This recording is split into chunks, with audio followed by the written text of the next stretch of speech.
toutes les perceptions, toutes les expériences construisent-elles une histoire?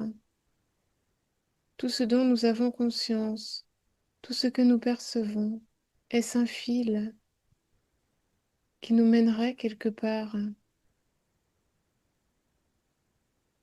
Tout ce que nous percevons, tout ce dont nous avons conscience, n'est-ce pas simplement notre propre existence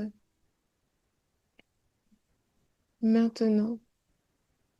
S'aimer maintenant, sans rien en dire, sans raison possible, c'est maintenant. Les perceptions qui apparaissent ne sont pas séparées,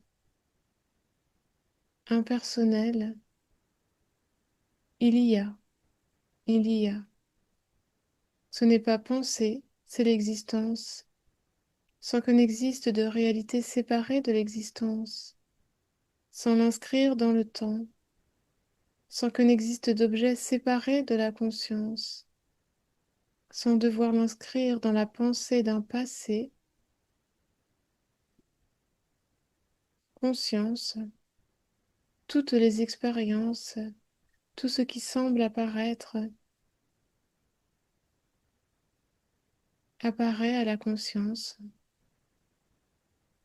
sans l'installer dans le temps, sans l'installer dans la durée, sans l'installer dans la pensée d'un passé, sans l'installer quelque part, et c'est donc sans nous placer qu'est l'existence, le bonheur,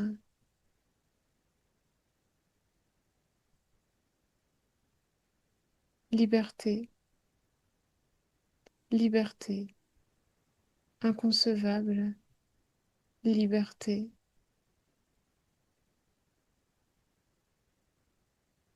Être se respire sans pouvoir se définir, simplement maintenant.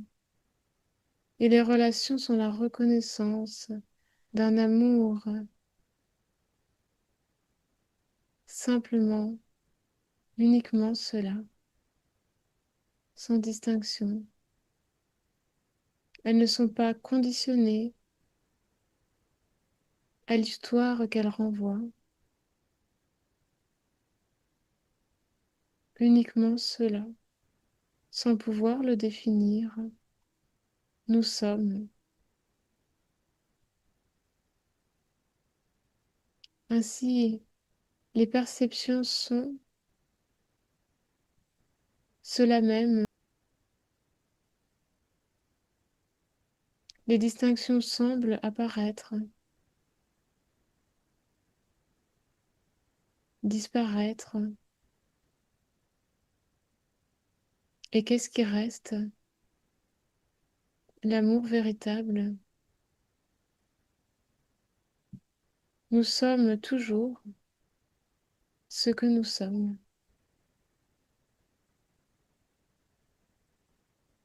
Ainsi, libérer les perceptions de toute saisie, de toute conclusion, c'est vivre simplement maintenant. Cela, toujours maintenant.